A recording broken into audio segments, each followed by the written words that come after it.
So I like to watch shows on streaming services like Netflix and Hulu, but there's this problem I keep running into. A lot of the content on those platforms just isn't that good. I feel like I've watched most of the good stuff already, and honestly, if I can't find anything else, I don't mind watching my favorite stuff again. But when there's something new and exciting, you can bet I'm gonna binge watch it like crazy because I'm so ready for something different. And when there's a show that I can't get into after a few episodes, I'm going to pause the video, check the reviews, and see if it's worth sticking with before I banish it from my queue.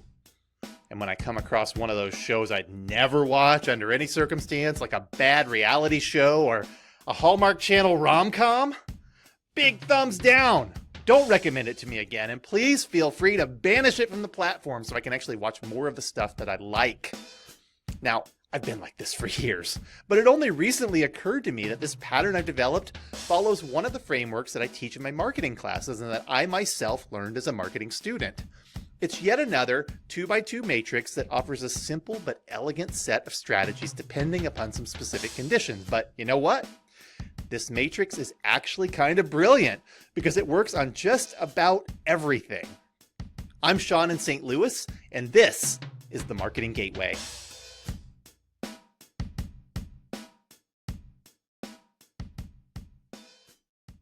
So, quick history lesson here. The Boston Consulting Group, or BCG, was formed in 1963 as a management consulting firm for the Boston Safe Deposit and Trust Company, primarily offering consultation services to bank clients. It eventually spun off to become one of the three largest management consulting firms in the world, alongside McKinsey & Company and Bain & Company. Now, in the modern era, all three of these groups are controversial, and I'm not going to get into why in this episode, but once upon a time, in 1970, the BCG's founder, Bruce Henderson, wrote an essay called The Product Portfolio in the BCG's Perspectives newsletter, and articulated something his colleague Alan Zacon had sketched out and developed with some of their co-workers.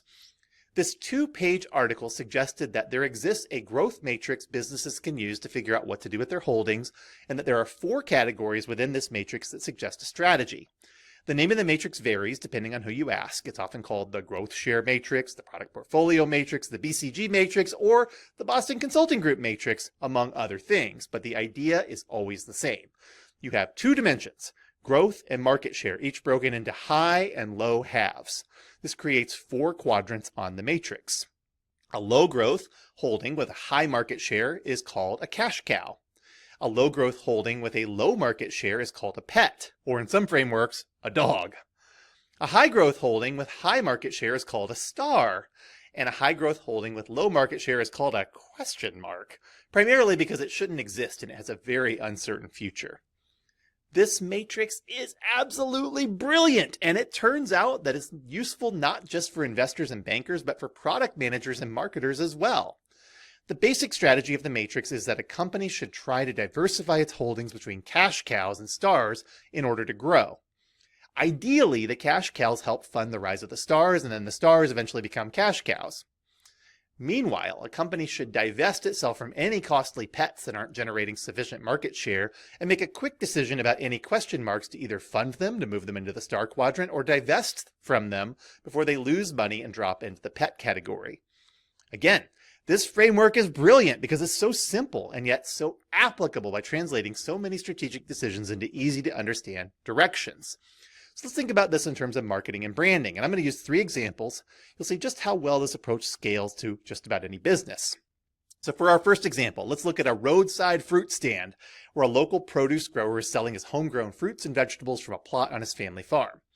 For simplicity, let's say he's got 4 different products available. He's got fresh zucchini, lots of it in fact. It's a reliable seller, but he always has more than enough. He's got purple broccoli, which just happens to be this fall's trendy vegetable, but which hasn't caught on with his customers quite yet. He's got heirloom tomatoes, which are always in demand and almost always sell through. And he's got poblano peppers, which were trendy a few years ago, but aren't quite so desirable anymore. He's been giving some of them away with purchases lately, in fact, and his wife keeps telling him he needs to get rid of one of those products and focus on the other 3. And since each of these corresponds to a quadrant in the matrix, can you figure out what he should do with each of them? Well, if you're like his wife and saying ditch the poblanos, that's the correct answer because they are the low growth, low market share pet products that are taking him time and energy to grow without delivering much return. The zucchini is his cash cow because it's selling and he's probably going to be stuck with a lot of it because zucchini grows like crazy once you get a plant growing. The heirloom tomatoes are his star, he's selling out of them reliably, and the purple broccoli is his question mark. He either needs to educate his customers more about it so he can make it a star, or he needs to stop carrying it in the next growing season because its trendiness is likely to turn it into a pet if he doesn't get people hooked on it. Now, if a produce stand can use the Matrix, what about a company that sells, how about shoes? Okay, so let's say that there's a shoe store that carries multiple brands. They're trying to evaluate 4 of them. One shoe brand is popular with elderly customers, but not anybody else. One shoe brand is catching on recently due to social media influencers talking about it, but it's not selling in big numbers yet. One shoe brand is tried and true and popular with everyone, and that's the brand the shoe store carries the most of. And one shoe brand is constantly facing stockouts because sneakerheads keep coming in and buying up the inventory for their personal collections.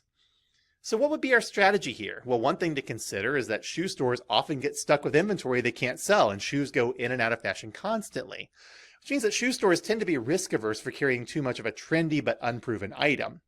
So, if you said they should phase out the elderly shoe brand because it's a pet, you're absolutely right. This is a brand that's likely to go into decline as elderly customers buy fewer and fewer of them.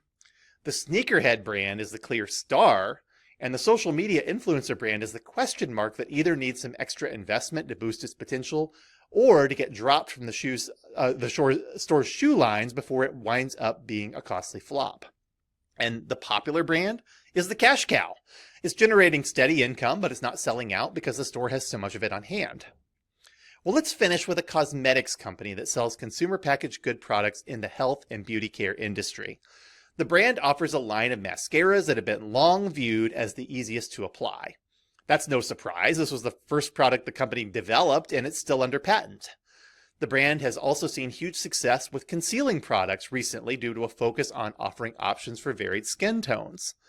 The brand has a particular shade of lipstick that was featured on a Netflix show themed around Halloween, and it's expected to be the gotta-have-it item for trick-or-treat costumes this year. The brand also offers an eyeliner pencil that has been the same basic product since the 1980s and which is viewed as reliable but less desirable than similar and more expensive products from some of the trendier brands. So, which one's the star? Clearly it's the concealer, and the mascara sounds like a cash cow that's not going anywhere. If the cosmetics company wants to reap a windfall from that lipstick, it better hurry up. Halloween's almost here, but what happens after Halloween? Well, I'd view this question mark as an opportunity to divest if sales don't continue to grow after the holiday.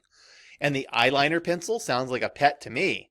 It could be remarketed and perhaps converted to a cash cow, but it might be time to retire the product and introduce something newer and more competitive instead. So you see, this matrix is very applicable to a lot of business situations, and while it doesn't prescribe a lot of tactics, it does make the decision of whether or not to continue pursuing a questionably profitable brand or product that much easier.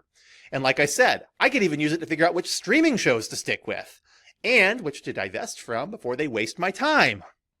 But there is one drawback, and I want to be sure to mention this. Sometimes you're serving a market not out of desire to maximize profits, but to fulfill your mission. And in that case, it's important to override the matrix's implications and to say, we're doing this to serve our customers and we think it's important to continue. You know, money's not everything. And that's this matrix's biggest blind spot. Well, I'm Sean in St. Louis, and thanks for listening to the Marketing Gateway. See you next time. All right, so fall's finally here, and it's going to get colder outside soon, so today's plug is for coats, hats, gloves, and scarves. And I don't mean going out and getting yourself a new set. I want you to look around your community and see if there are any drives going on for hats, gloves, and scarves, and donate whatever you can. If you have old stuff you're not using and it's clean and usable, donate it. If you have the ability to go out and bulk buy some stuff that other people can use, donate that. You might not realize that there are people in your community who don't have these things and can't afford to buy them, but I promise you, they exist, and they'd love to be able to stay warm this winter. Here's the thing. There are people in our communities who pretend like everything's all right when it's really not. You might even have neighbors who are in this situation, and you don't even realize it. These folks might be struggling to heat their homes, or they might have cars with heaters that don't work that they can't afford to fix, and that means they've got to stay warm however they can. Even worse, they might have kids who are suffering as well. Those coat, hat, gloves, and scarf drives make it so easy for folks who are struggling to get access to these simple necessities, and it helps to make their lives easier and better.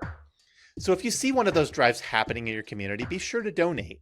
You might be making someone's cold days a little bit warmer.